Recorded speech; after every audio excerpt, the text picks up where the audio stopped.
ہم تو نماز کے اندر پڑھے جانے والے الفاظ کو بھی نہیں سمجھ رہے ہوتے. نماز میں کہتا ہے سمع اللہ لمن حمدہ. سمع اللہ کیا معنی ہے؟ سن لی اللہ نے. کیا سنی؟ جو رکوع میں کہا. کیا کہا تھا رکوع میں؟ سبحان ربی العظیم. جب آپ جماعت میں کھڑے ہوتے ہیں اور پڑھ رہے ہوتے ہیں سبحان ربی العظیم، برابر والا سننا ہوتا ہے. لیکن جیسے ہی رکوع سے اٹھتا ہے تو ہر بندہ کیا کہتا ہے؟ سامع اللہ. سن لی اس نے. کس نے سن لی؟ جو ساتوں آسمانوں سے بھی اوپر عرشوں پر ہے، اس نے سن لی ہے. میں نے جو اس کی تعریفیں کی ہیں. یہی نمازی باہر نکل کے کہتا ہے اللہ میری نہیں سنتا. اس نے نماز میں جو کچھ کہا اس کو سمجھ کے پڑھا. اگر سمجھ کے پڑھا ہوتا تو پھر یہ کبھی نہ کہتا کہ میں تو اتنے عرصے سے مانگ رہا ہوں، اللہ ہماری کہاں سنتا ہے. نماز تو نیکوکار بھی پڑھتا ہے، گناہگار بھی پڑھتا ہے، لیکن ہر نمازی گواہی دیتا ہے کہ اللہ نے میری سن لی ہے. اللہ سب کی سنتا ہے. بلکہ میں تو کہتا ہوں اپنوں سے زیادہ وہ گناہگاروں کی سنتا ہے. یہ شیطان کا دھوکہ ہے کہ تم تو گناہگار ہو، پلید ہو، ناپاک ہو، تمہاری دعائیں کہاں قبول ہوتی ہیں. شیطان سے بڑا تو کوئی گناہگار نہیں ہے نا. جب اس کو اللہ نے لعنتی بنایا اور فرمایا فخرج، نکل میری جنت سے، کیوں سجدہ نہیں کیا میرے آدم کو، میں نے جو حکم دیا تھا. اس نے آگے سے دلائل دینے شروع کیے. انا خیر من، جس کے سامنے تو مجھے جھکانا چاہتا ہے میں اس سے بہتر ہوں. یہ نہیں دیکھا کہ حکم دینے والا کون ہے. اللہ نے فرمایا نکل جنت سے.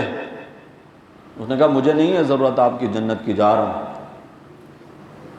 جا رہا تھا نا، پھر اس کو خیال آیا، واپس آیا، کہتا ہے میرے رب انظرنی الی یوم یبعثون، اللہ قیامت تک کی زندگی بھی دے دے مجھے. لعنتی بن چکا ہے، دھتکارا جا چکا ہے، جنت سے نکالا جا چکا ہے، تب بھی اس لعنتی کا بھی یقین ہے کہ اس حال میں بھی میری دعا اگر قبول کرنے والی کوئی ذات ہے تو اللہ کی ذات ہے. اس نے جب اللہ سے کہا نا کہ اللہ مجھے قیامت تک کی زندگی دے دے، اللہ نے فرمایا تیرے ہاتھوں کو بھی خالی لوٹاتے ہوئے مجھے شرم آتی ہے، کیونکہ زندگی بخشنے والا میرے سوا کوئی ہے ہی نہیں، جا تجھے قیامت تک کی زندگی دے دی. شیطان کی سنی یا نہیں سنی؟ مانی یا نہیں مانی؟ قبول کی یا نہیں کی؟ قیامت تک کے لیے اس کو زندگی دی یا نہیں دی؟ پھر تم کیسے کہتے ہو کہ ہم تو گناہگار ہیں، اللہ ہماری نہیں سنتا؟ اسی لیے پھر تم واسطے ڈھونڈتے ہو، وسیلے ڈھونڈتے ہو، کبھی مزارات پر، کبھی قبروں پر، کہ یہ اللہ کے پیارے ہیں، ہم ان کے پاس اپنی عرضیں پیش کرتے ہیں، یہ اللہ سے کرا دیتے ہیں. یہ سارے ڈھکوسلے ہیں، شیطان کے چکر ہیں. اللہ براہ راست سنتا ہے اور ہر نمازی گواہی دیتا ہے سامع اللہ، میری سن لی اللہ نے جو میں نے اس کی تعریفیں کی ہیں. سفارش ہوگی، شفاعت ہوگی، لیکن کب ہوگی؟ جب اللہ اجازت دیں گے.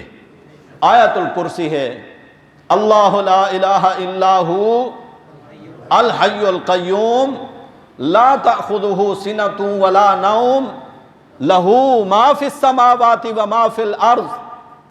آگے من ذا الذی یشفع عندہ الا بِإِذْنِهِ. یہی جملہ ہے جس کی طرف میں لے کے آیا ہوں آپ کو آیت الکرسی میں. یہ من کیا ہے؟ من، یہ من وہ نہیں ہے. کون ہے یہ؟ وہ والا من نہیں ہے. من ذا الذی، کون ہے؟ یہ ہے من. من ذا الذی یشفع عندہ، کون ہے جو میرے سامنے کسی کے لیے سفارش کے لیے لب کھولے؟ ہاں الا باذنہ، میں جس کو اجازت دوں گا وہی شفاعت کر سکے گا، میری اجازت کے بغیر قرآن کہتا ہے لا یتکلمون، کوئی اللہ کے سامنے بول بھی نہیں سکے گا۔ تو میں عرض یہ کر رہا تھا کہ شفاعت ہوگی، نبی کریم صلی اللہ علیہ وسلم ایک بار نہیں 2 بار شفاعت کریں گے، لیکن کریں گے تب جب میرا اللہ اجازت دے گا۔ اور ہمارا ایمان ہے، جس بات سے میں بات نکال کے اس طرف لایا ہوں، حافظ قرآن اپنے خاندان کے 10 ایسے گناہگار جن کے لیے جہنم کا فیصلہ ہو چکا ہوگا، ان کی سفارش کر کے ان کو جنت میں لے آئے گا۔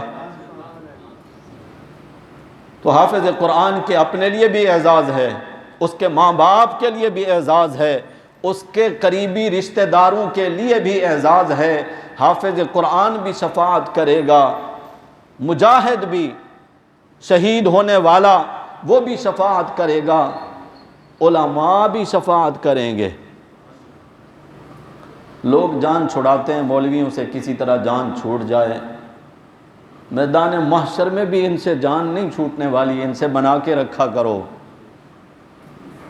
بچوں کے کان میں اذان دینے کے لیے تو اب خود کفیل ہو گئے ہیں، لوگ اذان خود دے لیتے ہیں۔ پہلے تو مولوی صاحب کو بلاتے تھے کہ بچہ پیدا ہوا ہے اس کے کان میں اذان دیں، اب خود اذان دیتے ہیں، پتہ نہیں کیسے دیتے ہیں۔ وہ ہمارے ایک عالم ساتھی بتا رہے تھے کہ ایک بندہ آیا، اس نے کہا مولوی صاحب کسی طالب علم کو یا کسی بندے کو بھیجیں، گھر میں بچہ پیدا ہوا ہے اس کے کان میں اذان دے۔ تو انہوں نے ایک طالب علم کو بھیج دیا، جاؤ اذان دے کر آؤ۔ تو جب یہ وہاں گیا نا تو باہر سین میں کھڑے ہو کر اس نے اذان شروع کر دی۔ تو آپ لوگ بھی اذان دیتے ہیں، پتہ نہیں کیسے دیتے ہیں۔ بہرحال اس معاملے میں تو خود کفیل ہیں، لیکن شفاعت یہ علماء یا عالم لوگ قیامت کے دن بھی کریں گے، جن کے ساتھ ان کا تعلق ہے، اور لوگ جو ان کے پیچھے نمازیں پڑھنے والے، ان کے بیانات سننے والے، ان سے مسائل پوچھنے والے، خیر کے معاملات میں ان کے ساتھ جڑے ہوئے لوگوں کے لیے یہ بھی شفاعت کریں گے۔ حافظ قرآن کے لیے اتنے بڑے اعزازات ہیں، اور آپ جانتے ہیں کہ رمضان کے مہینے میں ہر مصلی پر کھڑے ہو کر اللہ کا قرآن سنانے والا حافظ دینی مدرسے سے پڑھ کے آتا ہے، اور یہ مدارس کا تعلیمی سال ابھی سٹارٹ ہو رہا ہے، یہ شوال کا مہینہ۔ میں دعوت فکر دوں گا اپنے بھائیوں کو، بہت بڑا منصب ہے، بہت بڑا اجر و ثواب ہے، بہت بڑا رتبہ ہے حافظ قرآن کا۔ اپنے بچوں کو حافظ قرآن بنائیں۔